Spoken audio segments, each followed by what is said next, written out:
Radio Educación presenta El fin justifica a los medios. De las rotativas a la fibra óptica. Radio, prensa, televisión, internet. El fin justifica a los medios. Expresiones mediáticas contemporáneas.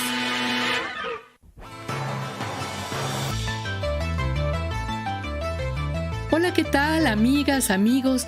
Qué bueno que están en sintonía con esta revista radiofónica dedicada a la comunicación. Les saluda Graciela Ramírez a nombre de todo el equipo, en compañía de mi querido José Ángel Domínguez a la distancia. José Ángel, ¿cómo estás? Como bien dices, te abrazo a la distancia, ejerciendo la resiliencia y con temas importantes, asombrados siempre de la realidad que nos ha tocado vivir y transformar y, por qué no, gozar. Y fíjate, Graciela, que el tema de hoy es muy interesante porque desde hace varios años ha quedado patente la importancia que Internet ha adquirido, pues nada más y nada menos que en las campañas electorales. Y se ha vuelto pues una ventana principalísima de la oferta electoral. Esta oferta que ha ido pasando de las calles y las plazas a los medios electrónicos y finalmente a la arena digital. Bueno, pues fue emblemático el caso de la campaña de Barack Obama, donde el uso de las redes sociales en Internet jugó un papel definitorio en su triunfo en 2012. El caso se replicó en varios países del mundo y, por supuesto, en México en el 2018, donde las benditas redes sociales fueron un factor fundamental en el triunfo de Andrés Manuel López Obrador. Sin embargo, de entonces a la fecha, las redes sociales se han convertido, bueno, pues en muchas cosas, pero en una especie de pesadilla de imprevistos, ya que las empresas, cuyo objetivo principal es el negocio, por supuesto, pues están interviniendo cada vez más en el espacio público y de manera poco clara. Hoy vamos a hablar sobre esto con Luis Miguel Carriedo. Él es experto en el tema electoral y medios de comunicación. También vamos a ofrecerles nuestro resumen de las noticias de comunicación más importantes de la semana en nuestra sección Notimedios. La invitamos a que se quede y participe aquí en El fin justifica a los medios.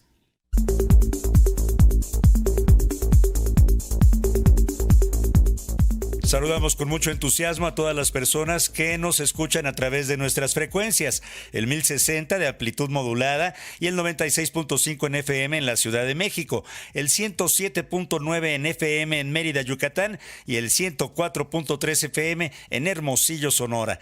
Por internet nos pueden escuchar en radioeducacion.edu.mx y por supuesto a todas aquellas personas que nos escuchan a través de las emisoras hermanas a Radio Educación. Son Radio Universidad Autónoma del Estado de Morelos, Radio Universidad Autónoma de Baja California, Instituto Latinoamericano de la Comunicación Educativa en la Ciudad de México, Igual a Radio en Guerrero, El Escarabajo Radio en Jalisco, Radio Paraíso en Los Reyes, Michoacán, Radio Universidad Juárez Autónoma de Tabasco y Radio Universidad Autónoma de Occidente en Los Mochis, Sinaloa. También abrazamos, por supuesto, a todas las personas que escuchan el podcast en nuestras redes sociales y en la página de Radio Educación.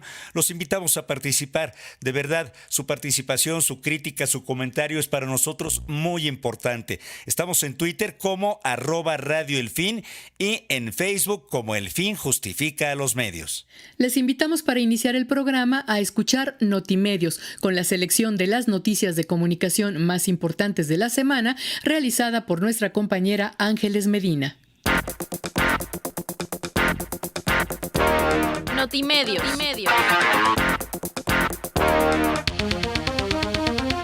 En Guaymas, Sonora, fue denunciada la desaparición del reportero Pablo Romero Chávez, quien labora en la sección policíaca del periódico El Vigía y en la unidad móvil de la estación de radio FM 105. De acuerdo con sus familiares, Pablo Romero desapareció el pasado 25 de marzo. Su carro fue localizado sin seguros frente a su domicilio y la puerta de su casa estaba abierta. Por estos hechos ya se presentó la denuncia correspondiente ante la Fiscalía General de Justicia, la cual ya investiga el caso. En tanto, la organización Artículo 19 urgió a las autoridades federales y estatales a coordinarse para localizar al periodista con vida. Detalló que Romero Chávez es el segundo reportero desaparecido este mes en Sonora. El Departamento de Estado de los Estados Unidos acusó a San Juana Martínez, directora de la Agencia de Noticias del Estado mexicano, Notimex, de haber orquestado ataques contra reporteros y de haber ordenado la eliminación o la no publicación de contenido sobre ciertas instituciones y funcionarios. De acuerdo con el capítulo México del informe anual sobre la situación de los derechos humanos que realiza año con año Estados Unidos, San Juana Martínez también ordenó atacar a periodistas destacados que cuestionaban su nombramiento como directora de Notimex. Asimismo, este informe destaca la falta de libertad de expresión en el país, pues señala que los periodistas que hacen preguntas difíciles al presidente Andrés Manuel López Obrador durante sus conferencias matutinas son atacados vía redes sociales con mensajes en los que se diseminan sus identidades y la de los medios que representan, además de que se les amenaza veladamente. La Agencia de Noticias del Estado mexicano denunció que continúa la parcialidad de la Junta Federal de Conciliación y Arbitraje al emitir laudos en tiempo récord en favor de huelguistas que cuentan con denuncias por corrupción y peculado. El director jurídico de la agencia, Víctor Fernández, dijo que las autoridades en materia laboral insisten en beneficiar al Sindicato Único de Trabajadores de Notimex y presionar a la directora de la agencia, San Juana Martínez, por lo que nuevamente pide imparcialidad en este conflicto.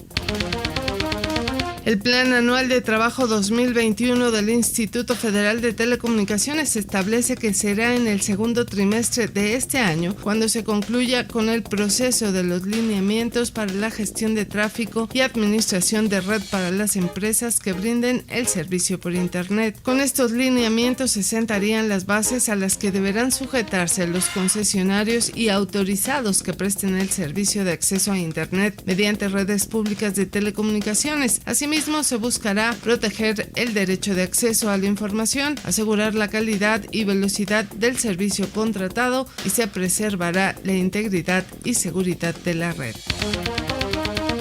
La Comisión de Salud de la Cámara de Diputados aprobó un dictamen que prohíbe todo tipo de publicidad y promociones de tabaco en cualquier medio de comunicación y restringe su consumo en estadios, foros para actos culturales o de entretenimiento, transporte público y universidades.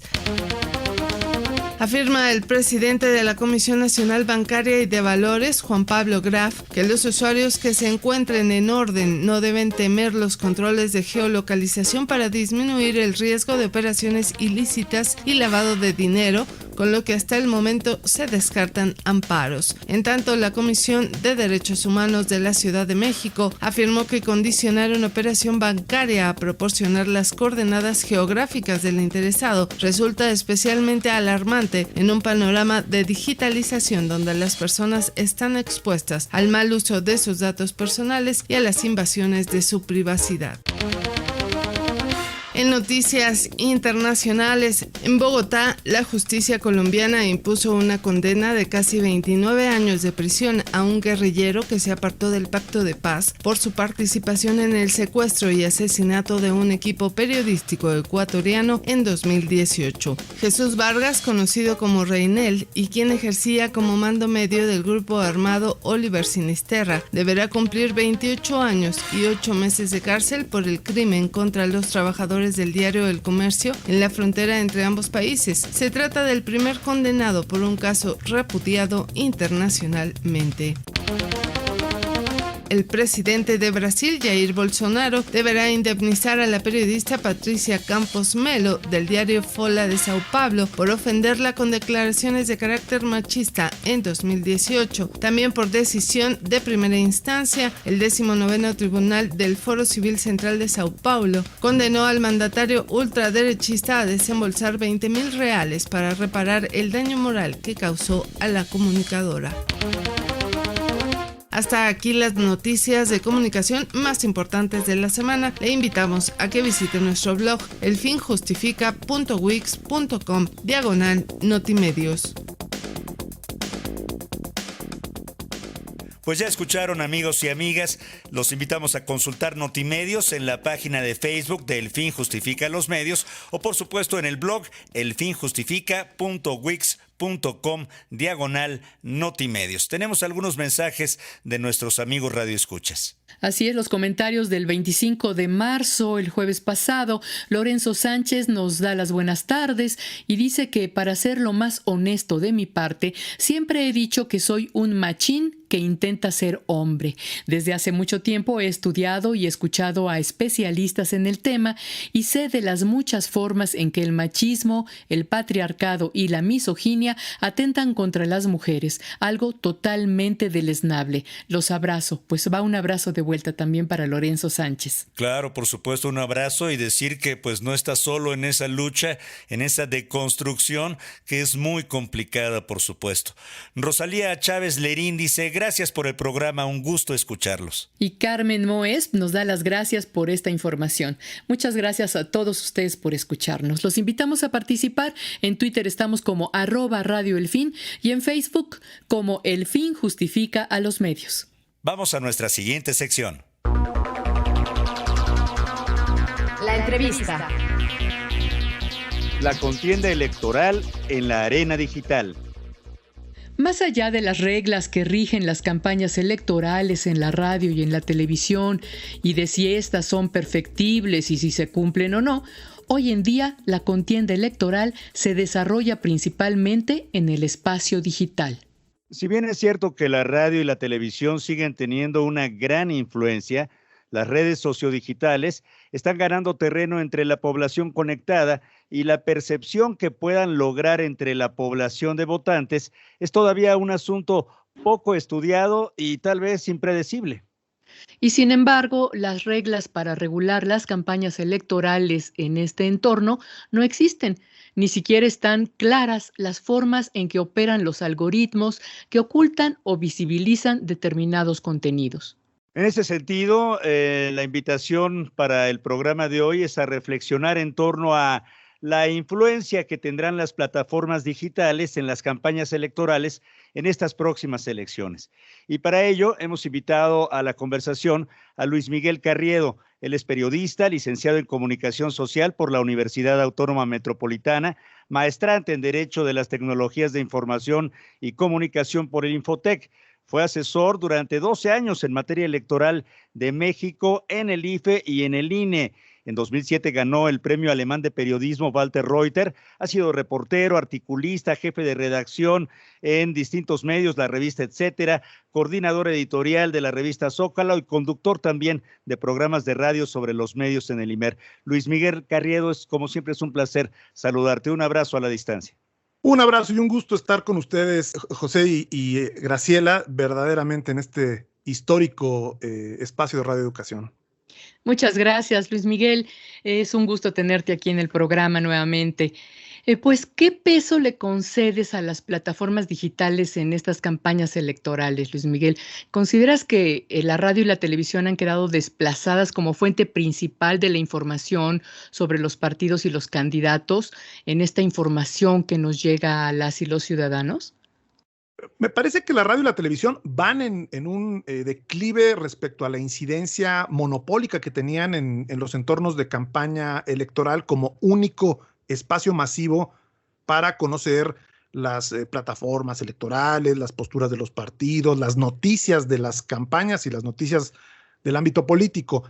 Sigue siendo la televisión el medio que más presencia tiene a nivel nacional, el que llega a más del 90% de los hogares. Sin embargo, las redes sociales y el Internet ha avanzado considerablemente. Tuvimos ya un primer momento en 2012, una muestra de que no eran plataformas o escenarios de debate intrascendentes. El movimiento Yo Soy 132 pues puso la agenda de la recta final de la campaña 2012, la campaña presidencial de 2012, e incluso motivó un debate presidencial organizado por jóvenes, por los grupos de este movimiento.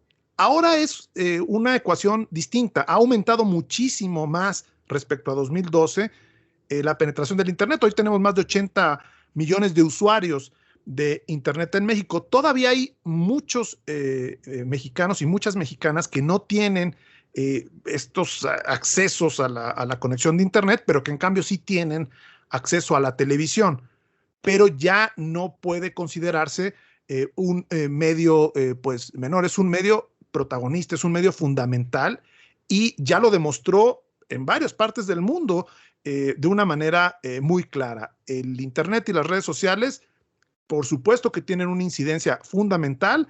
Todavía la televisión y la radio son claves, incluso la televisión tiene mayor presencia, mayor cobertura, pero la agenda misma y además la diferencia entre ganadores y entre estrategias que inciden en el ánimo del votante está volcada a las redes sociales ya desde hace algunos años con mucha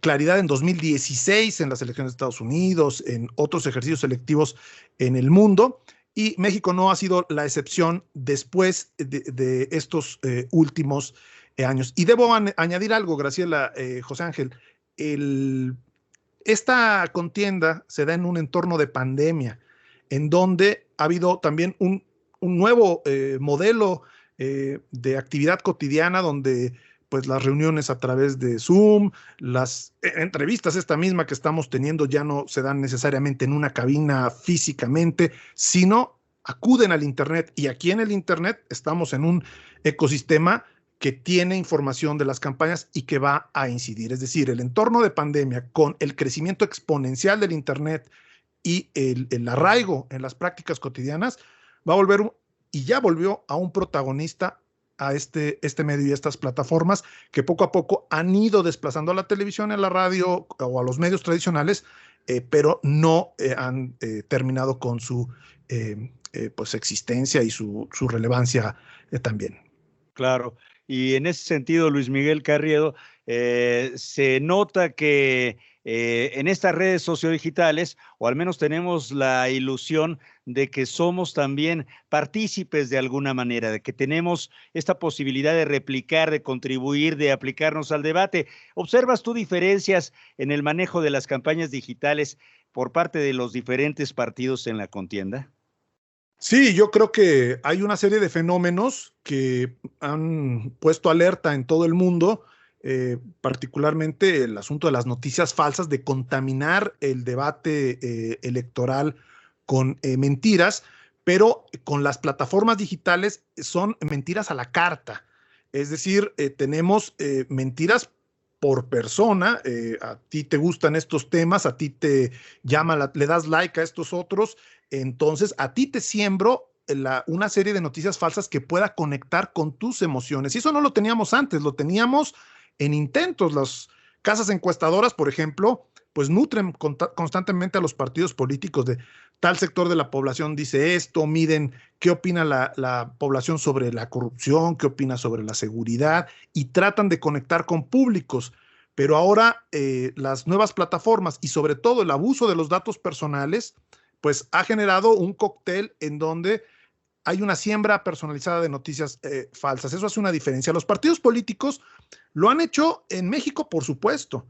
Nosotros no hemos puesto tanta atención como otros países con los escándalos que tuvieron, por ejemplo, en Cambridge Analytica, en la elección de Donald Trump en 2016. Pero bueno, las discusiones de esa empresa, Cambridge Analytica, y muchas de las reuniones en las que se tomaron decisiones, se hicieron precisamente en México, aquí en nuestro país. Y debo decir, además, José Ángel, Graciela, que pues el uso que los partidos políticos le han dado al Internet y a sus estrategias de propaganda en redes, pues tiene muchos huecos todavía de atención por parte de las autoridades electorales. Me refiero al gasto. Sí reportan los gastos en algunos casos, pero hay mucho gasto que no reportan. La triangulación, los intentos de triangular, es decir, contratar empresas, que esas empresas a su vez contraten a otra empresa y esa empresa finalmente a la publicidad en las redes sociales.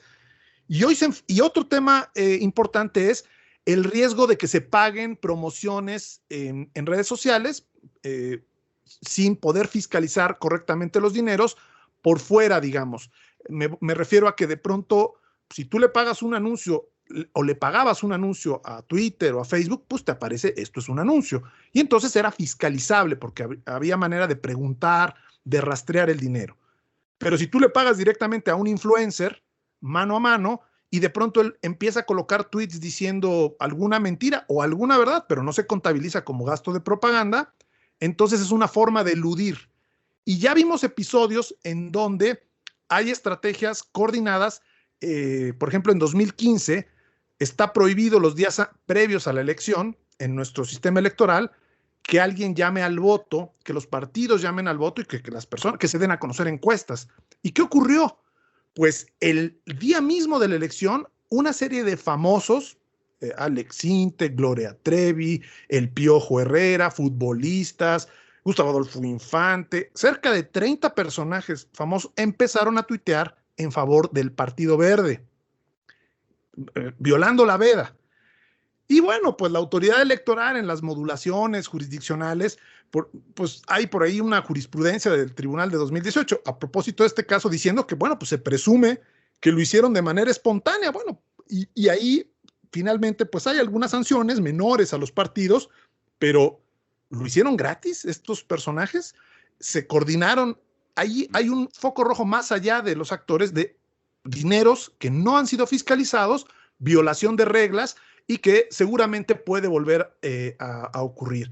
Y también tenemos pues un comportamiento de los partidos políticos que el INE tuvo que, por ejemplo, ajustar sus reglamentos, el reglamento de fiscalización del INE, para pedir que los reportes fueran, no importa qué empresa de publicidad contrates, tú necesitas el gasto directo de la empresa de redes sociales. Pero ahora tenemos que se le ocurrió a Facebook y a Twitter decir que como están comprometidos con la verdad y demás, pues sacan una medida que suena popular, pero es más riesgosa, empeora las cosas, y es, ya no queremos vender política. Y eso lo que generaría es que va a seguir habiendo propaganda en redes sociales, pero va a ser más difícil fiscalizar. Y doy un dato. La sesión polémica de hace unos días en el Instituto Nacional Electoral, donde le fiscalizó las precampañas y dejó sin registro a varios candidatos y demás, bueno, entre todo el cúmulo de debate, resulta que el INE, para fiscalizar, le preguntó a las empresas de redes sociales, a Facebook particularmente. Y a diferencia de lo que ocurrió, por ejemplo, en 2017, en donde hubo un ánimo de colaboración de esas empresas para sí contestarle al INE y decirle, ¿tú quieres saber quién me pagó? Me pagaron estas cuentas, pagaron estas personas para promover estos mensajes. Ahora se negó Facebook a hacerlo. Se negó a colaborar con la autoridad en este caso, en la fiscalización de campañas 2021, y ese es un foco rojo nuevo para este entorno. Entonces tenemos ese cóctel, más redes sociales y más uso de Internet por el entorno de pandemia y porque ha crecido muchísimo la presencia del Internet, más de 80 millones de usuarios en México, tenemos 94 millones de votantes, y gastos, conductas de engaño que ya vivimos en 2015, y pago, por supuesto, que no va a poderse fiscalizar si las propias empresas ahora se niegan a colaborar con la autoridad de una manera contradictoria a lo que ellas mismas habían hecho. Entonces, ahí hay una serie de elementos para la ensalada que hay que ir tomando en cuenta, porque sí pueden ser focos rojos. Podemos entonces presumir que las empresas de redes sociales están precisamente vendiendo sus servicios ya a estos partidos o candidatos, y que estamos totalmente desprovistos de reglas y de formas de fiscalizarlo. Entonces, estas reglas que habíamos logrado en años pasados para reglamentar las campañas mediáticas, pues están de alguna manera rebasadas ya, ¿no? Y estamos en un terreno totalmente pantanoso. Sí, sin duda, Graciela. Sí hay reglas, sí hay instrumentos, pero son muy débiles frente a la realidad que tenemos pues encima de nosotros y de nosotras. Es una situación complicada fiscalizar cuando las empresas se niegan a darte la información, y ahí pues debe ser más contundente la autoridad para empezar procedimientos de sanción a las empresas y sancionar esta falta de información. Pero adicionalmente, pues tenemos como estos jaloneos y cabildeos de último momento en donde pues quedan multas pequeñas. Por ejemplo, aquella actividad del Partido Verde en donde más de 30 famosos dieron tweets en 2014, pues fue una multa de unos 3 millones de pesos, una cosa así. Hay partidos que tienen más de 1,000 millones es decir, y la multa además se paga con recursos públicos. Claro. Y un problema de raíz, más allá de lo electoral. Ante nuestros ojos ha avanzado la industria de las noticias falsas, que venden bots, mensajes, suben páginas de internet que desaparecen después de las elecciones. Es decir, lo deliberado, no alguien que se equivocó y que puso por error un dato impreciso, ¿no? Y que se contagió y se volvió medio replicado en un círculo de usuarios. No, estamos hablando de empresas dedicadas a sembrar noticias falsas. ¿De dónde sacan la eficacia para esos engaños? Pues del abuso y del uso también indebido de datos personales. Creo que también el INE tendría que endurecer sus reglas, que ser más proactivo en eso, pero también el INAI y el propio Congreso, porque pues tenemos una elección en 2021, pero vamos a tener una presidencial y esto no se va a detener. Sigue siendo una arena y es una arena que tiene muchos huecos y efectivamente lo que dices, es un terreno pantanoso, más pantanoso que el que tuvimos hace algunos años, porque aunque hemos avanzado en algunas reglas, pues si había cooperación de las empresas, hoy tenemos una prueba fehaciente de que esa cooperación, al menos para decirte, pues sí, me pagaron. Por ejemplo, en la elección de Coahuila de 2017, hubo todo un debate sobre si había rebase o no de topes de gasto. Fue gracias a la colaboración de Facebook con la autoridad electoral que fiscalizó. Así se supo el gasto que había habido en propaganda.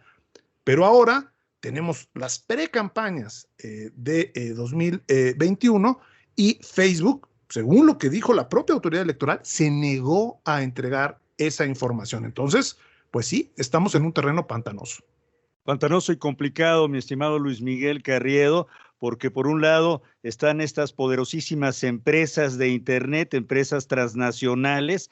Por otro lado están las redes propiamente dichas, los ciudadanos agrupados con sus puntos de vista, sus opiniones, sus preferencias, sus ideologías, que además también pueden ser manipulables, ¿no? La negación de empresas como Facebook en este entorno digital me parece súper complicado, pero además que se escapa a lo principal, que no se plantean de repente claramente las propuestas partidistas, los programas, qué es lo que piensan y lo que van a hacer los candidatos y las candidatas a las futuras elecciones. Esto como que pasa a un segundo o incluso tercer plano por la polarización, el discurso de odio, estos enfrentamientos y manipulaciones. No sé cuál sea tu punto de vista.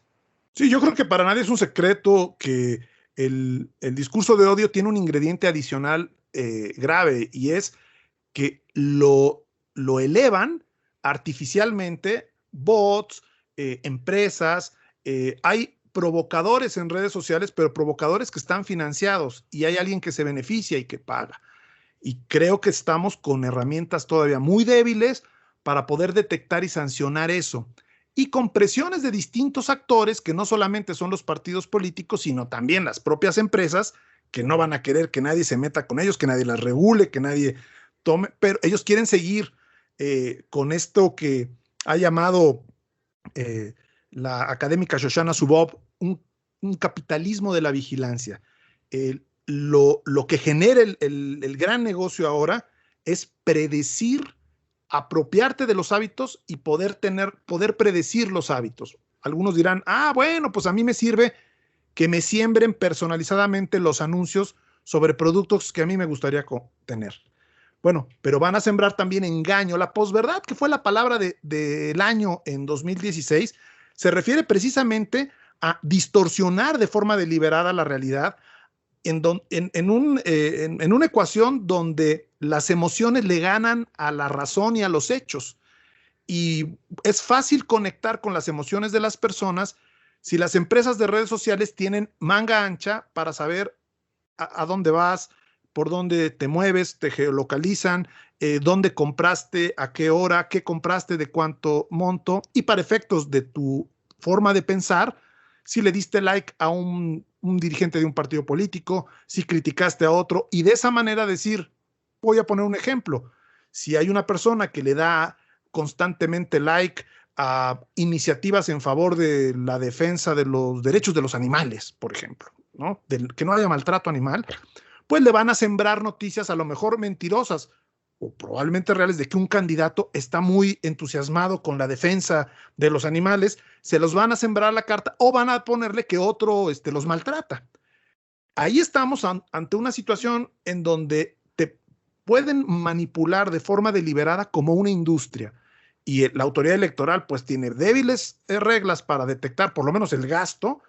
Hay algunas reglas relacionadas con castigar estos engaños, pero por ejemplo no hay una regla electoral que diga si tu noticia era falsa o exagerada o deliberadamente le sembraste algo. No, la regla sería, está prohibida la propaganda que calumnie. Eso está prohibido. Esa es la regla electoral administrativa.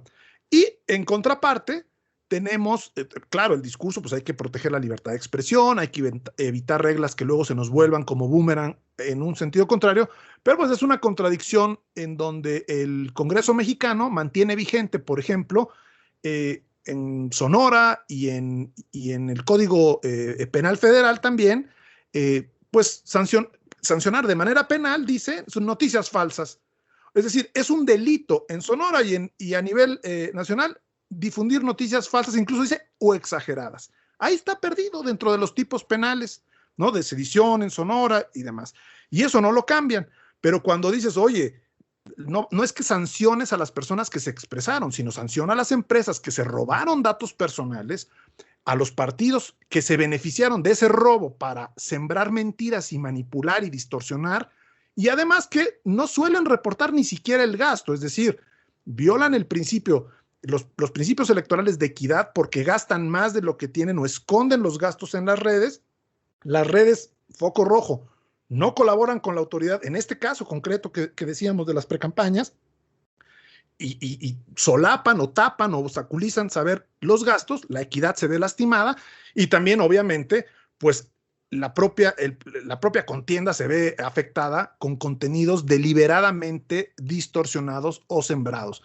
Y ahí hay muchos intereses que pues orbitan en esta industria de las noticias falsas que está en la política y que llegó a la política. Y creo que no basta con pues una situación ahí nada más de dientes para afuera o algo como lo que ocurrió en 2018, que lo digo con autocrítica para quienes estuvimos en el Instituto Nacional Electoral o en el IFE muchos años, pues fue muy insuficiente un convenio con Facebook que pues no llegaba a absolutamente nada. Digo, qué bueno que Facebook fue colaborativo en responder, por ejemplo, temas de fiscalización, en decirle si el partido llegaba y decía me gasté tanto en redes sociales, el INE iba y le preguntaba a Facebook y Facebook le dijo, pero pues ahora vemos que se da marcha atrás, ¿no? Entonces creo que fue insuficiente lo que ocurrió y creo que no basta como con pues desplegados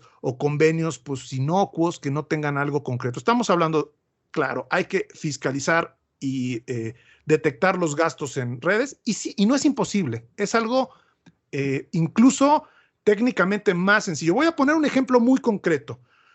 A mí se me ocurrió por error, porque al estar metido en una página de Telmex, poner que yo estaba en la delegación Álvaro Obregón, lo cual era falso. Yo no es que yo engañara a la página, sino como el orden alfabético me apareció esa delegación y le piqué. Cuando entré a mi cuenta de Facebook me aparecieron posts de un candidato o de un precandidato de un partido político en Álvaro Obregón. ¿Quién compartió esa información? ¿El proveedor de servicio? ¿La página de internet? ¿Quién dio esa información? Yo no autoricé o yo no estaba en el ánimo de autorizar que alguien supiera a qué le doy clic y luego usara, pero casi de inmediato. Es decir, al momento de dar clic, ya estaba recibiendo propaganda personalizada de lo que alguien consideró que yo estaba en yo no estoy en esa delegación y demás. Pero eso es un ejemplo de lo que vamos a tener. En el momento que uno da clic en algo, puede eso detonar que nos siembren una propaganda. Esto se tiene que transparentar tanto en el costo y el riesgo es que esa propaganda pues, ¿quién nos garantiza que sea información fiable? Puede ser, como ha ocurrido, un engaño deliberado en industria. Y esos son los grandes riesgos que tiene la elección. Creo que no va a poder el INE estar combatiendo la información falsa, tratando de cazar toda la información falsa y apagándola, pero sí contribuyendo, y los medios sobre todo, a propiciar la información verificada. No se vale, por ejemplo, que digan, no quisieron los candidatos poner sus currículums porque tiene el INE ahí una página donde... No, los tienen que poner. Y bueno, los medios también, dependerá mucho de los medios de comunicación, estos ejercicios de cómo combates las noticias falsas, pues con noticias verificadas. Cómo combates la desinformación deliberada, pues con verificación proactiva, y no con irte con el dicen, se comenta, o lo vi en Facebook, sino tratar de arraigar eso y no pretender que toda la población va a tener, se va a convertir en una suerte de mesa de redacción que esté curando las noticias y demás. Bueno, quienes tienen mesa de redacción, tenemos los que nos dedicamos al periodismo o estamos en medios de una u otra manera, tenemos obligación de ser muy rigurosos en eso. Eso implicaría que en México la mayoría de los medios deberían de tener un periodismo de calidad, cosa que parece estar muy lejos de la realidad. Este panorama que pintas es bastante preocupante y apunta a resultados impredecibles, porque ¿quién tiene entonces las mejores armas para desempeñarse en esta contienda electoral, en estas plataformas digitales, entre los partidos que están contendiendo, digamos, quiénes serían los que tienen las mayores habilidades o tal vez recursos para poder tener una mejor posición que los otros?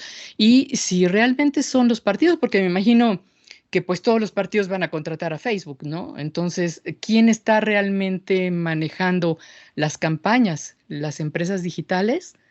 Y la otra parte más débil de la cadena, pues son justamente los ciudadanos, las ciudadanas, que estamos totalmente desprovistos de estas herramientas para poder realmente verificar o digerir críticamente estos contenidos, ¿no, Luis Miguel? Sí, a mí me parece que hay algunas, no se puede detener el flujo de toda la información o estar curando la información permanentemente y deteniéndola o censurándola, eso ni es deseable. Pero sí me parece que pudiéramos abonar a que la población acudiera a información verificada, y para acudir a información verificada hay una responsabilidad de los medios de ofrecer esa información y de no de contribuir a replicar las noticias falsas. Y por otro lado, tenemos el tema de qué hacen las autoridades para contribuir a ese entorno. Por ejemplo, en medios tradicionales, en radio y televisión, la reforma electoral de 2007 permite promocionales, tiempos en radio y televisión. Bueno, pero eso no es suficiente porque esos son tiempos controlados por los partidos. Y ahora estamos viendo que las noticias falsas también se siembran en spots. Bueno, ¿cómo se puede combatir eso? La autoridad puede promover debates en cada distrito, difundir esos debates en cada distrito, propiciar que se difundan esos debates en cada distrito, en donde sean condiciones menos controladas, menos de guión por parte de los candidatos. Los medios de comunicación, el ejercicio de verificado que aglutinó a muchos medios de comunicación en 2018, bueno, son instrumentos muy útiles. A veces, quienes tratan de dar información verificada, pues también caen en errores de noticias falsas, pero el tema es hacer una distinción. No es lo mismo que alguien se equivoque con una noticia, y tiene que verificarla, obviamente. Por eso es importante estas rutinas de profesionalizar los filtros antes de dar a conocer información, sobre todo los medios, con la industria de las noticias falsas. Para la industria me parece que las instituciones, el INAI, el INE y el propio Congreso, pues han tenido acciones, sí, pero débiles, y creo que ahí hay un foco rojo. ¿Qué nos queda? La información verificada. Entonces estamos medios y lo que pueda hacer el INE, promover debates, promover discusión de cómo funcionan estas situaciones, ser más fuerte con las negativas, no le vayan a dar una amonestación a Facebook porque les negó información. Yo creo que tiene que ser y generar una exigencia para que estas empresas que lucran en México, que tienen actividad en México, colaboren con las autoridades electorales en algo que es legítimo, que les digan qué partidos les pagaron, qué gastos, para que pueda ser vigilados y debidamente fiscalizados. Y creo que hay que estar todos y todas muy atentos respecto a quién seguimos, a quién le damos like, a quién acudimos para informarnos y no olvidar que la efervescencia electoral apuesta y los partidos apuestan por eso, por conectar más con emociones que por datos. Nosotros podemos tener las emociones por delante, pero hay que conectarnos con datos verificados. No va a haber verificación de datos si quienes hacen periodismo y quienes hacen comunicación de manera profesional no cambian también sus propias rutinas. Yo creo que esto es un asunto pues de muchas responsabilidades compartidas y es un buen momento para empezarlas a poner a la práctica y a exigirlas. Pues esa es la voz de nuestro invitado, el periodista, experto en elecciones en México y medios de comunicación, Luis Miguel Carriedo. Estamos en El Fin Justifica los Medios y lo invitamos a participar en este tema, la contienda electoral en la arena digital. Estamos en redes sociales, escuche usted. Entra en comunicación mandando un correo a elfinjustifica@yahoo.com.mx. Y por supuesto a través de Facebook nos encuentras como El Fin Justifica los Medios y en Twitter como @radioelfin. Haz tuyo este espacio dedicado a la comunicación.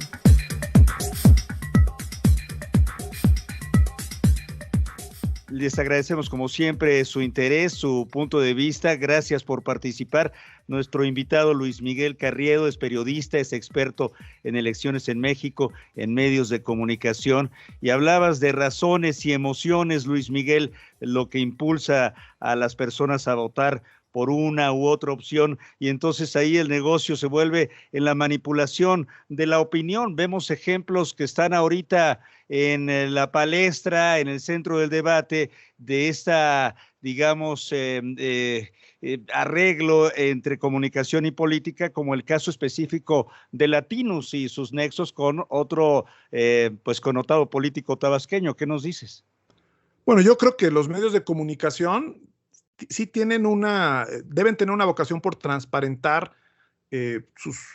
quiénes los financian, de dónde obtienen los recursos, aunque siendo empresas privadas, bueno, tienen reglas distintas a los medios públicos, pero es notorio que cuando viene época electoral aparecen proyectos pues informativos y además suelen desaparecer cuando termina la época electoral.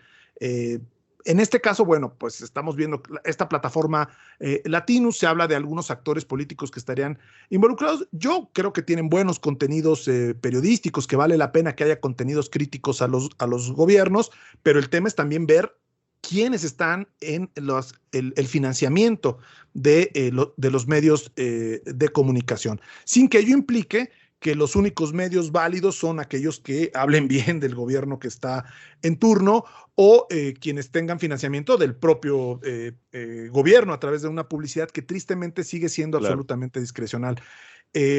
A mí me preocupa, por ejemplo, en este caso que mencionas de Latinus, no me preocupa que haya un medio crítico del gobierno, me preocuparía que no lo hubiera. Lo que me preocupa es que se menciona el gobierno de Michoacán, bueno, ahí sí me preocuparía que hubiera una situación de recursos que no sean ni siquiera a través de la publicidad, eso me preocuparía. Y con los demás medios, pues también me preocupa mucho que la publicidad sigue vigente, la ley Chayote, sigue vigente la posibilidad de que los gobiernos, y el gobierno federal, por supuesto, sobre todo, inyecte sin ninguna regla específica que diga por qué le das más a La Jornada o a Televisión Azteca o a Televisa, porque sigue ocurriendo. Por ejemplo, a Televisión Azteca, ¿por qué le pagas publicidad millonaria? Aunque sea menos que lo que digo, con Peña Nieto, pues era muchísimo, pero ahora siguen siendo varios millones de pesos cuando tienes tiempos del Estado. No hay ninguna razón. ¿Cuál es la tradición de esos gastos?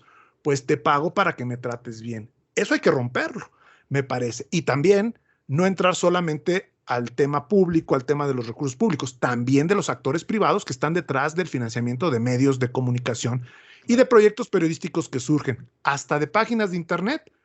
En la elección 2018 salió The Mexican Post, había PG Leaks, una serie de páginas que retomaban actores. Habría que ir a ver a esos actores que usaban esas páginas para criticar a candidatos, a partidos, y que después resulta que desaparecieron esas páginas y hoy no sabemos ni quién las pagó, quién las financió. Entonces yo creo que es muy saludable que los medios hagan investigación sobre qué hay detrás de los proyectos periodísticos, pero también haya esta investigación de a quién le dan más dinero, qué gobiernos, dinero formal de publicidad, no triangulado a través de empresas, ¿no? Formal de publicidad, y cómo tratan a esos gobiernos las empresas. Y ahí el INE, por ejemplo, tiene un monitoreo de radio y televisión. Pues podría ser un monitoreo también, un monitoreo que no sanciona, nada más ayuda a la población a que vea qué tendencia tiene qué medio respecto a qué actor político. Y eso nos puede ayudar. Creo que también es saludable. Las vedurías de medios son un equilibrio, no afectan libertad de expresión de nadie, pero pueden dar con datos duros una mirada de qué medios reciben publicidad, qué medios están financiados privados por actores políticos y cómo tratan a esos actores políticos uno y otro medio.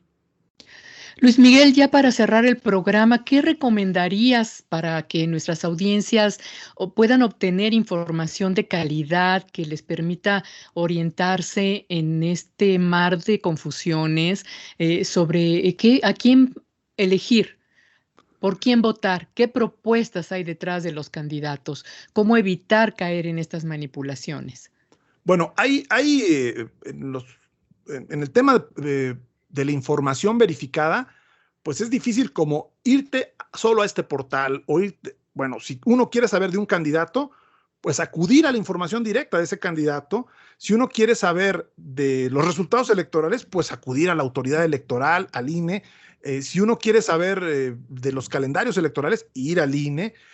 Si uno quiere saber, por ejemplo, de las encuestas, es un buen dato. Las encuestas han sido una forma de noticias falsas muchos años. En 2012 dijeron que Peña Nieto iba arriba casi 20 puntos y a la hora de la hora resultó que no, que eran muchos menos puntos y muy por debajo de los márgenes de error que las mismas casas encuestadoras dicen que tienen. Bueno, hoy pueden, por ejemplo, en la página del INE, ver la metodología de las encuestas, si fue telefónica, a cuántas personas fue, y una manera es ir a las fuentes directas y acudir también a quienes acrediten o que hayan acreditado un trabajo profesional o al menos que estén constituidos como medios informativos. Me parece que es algo importante que cuando nosotros escuchemos, veamos un post, vayamos a fuentes directas y hagamos un ejercicio, ni modo, pues sí, de dudar de lo que leamos, aunque no puedo pedirle a la población que se ponga a leer absolutamente todo para que haga su propia investigación periodística de todo, pero sí creo que es importante decir, dudemos de lo primero que leamos y tratemos de ir a las fuentes directas.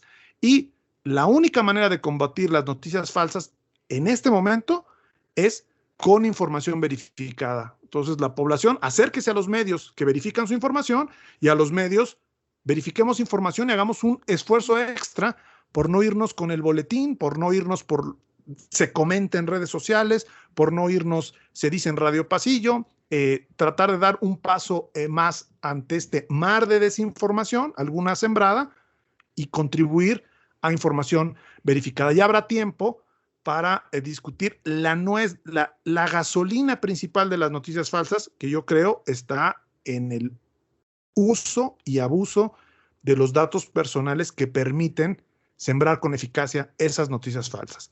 Las balas perdidas, cuentas que surgen, pues obviamente si no tiene seguidores, si en Twitter o en Facebook, si es un perfil que notoriamente no tiene interacciones y demás, pues obviamente no confiemos en personas que conocemos, pero si esa persona comparte un post o una publicación, pues esa publicación no es la persona que conocemos. Entonces, no asociar a que yo confío en Graciela y en José Ángel, y si aparece en su cuenta de Twitter la nota de un medio de comunicación, Bueno, hay que ver quién es ese medio de comunicación, de parte de quién, como dice el presidente, ¿no? Pero también de parte de quién, a ver si no es del gobierno, también, es decir, estar siempre dudando y verificando. Y eso no es una responsabilidad única del votante, también de los medios y por supuesto de los actores políticos, no sembrar engaño y luego llamarse a sorpresa de por qué hay polarización y por qué hay noticias falsas si ellos mismos las siembran. Pues vaya cantidad de elementos que se conjugan en esta circunstancia electoral y mediática que vivimos. Te agradecemos, Luis Miguel Carriedo, siempre por tu disposición a compartir con las audiencias del Fin Justifica a los Medios lo que sabes. Y pues es un placer platicar contigo, periodista, experto en elecciones en México y gran usuario, y también me atrevo a sugerir que disfrutas mucho de los medios de comunicación. Muchas gracias. Gracias, José Ángel, Graciela, les mando un fuerte abrazo y a toda la audiencia de Radio Educación.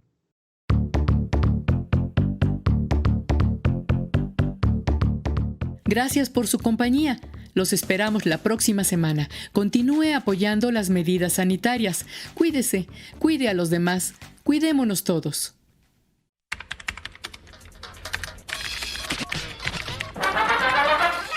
Radio Educación. Presentó. El fin justifica a los medios. Expresiones mediáticas contemporáneas. El fin justifica a los medios. Trabajamos para usted en esta emisión del Fin Justifica a los Medios Luis Oropesa, Miroslava Jasso, Ángeles Medina, Alexia Cervantes y José Ángel Domínguez, en una producción de Graciela Ramírez para Radio Educación.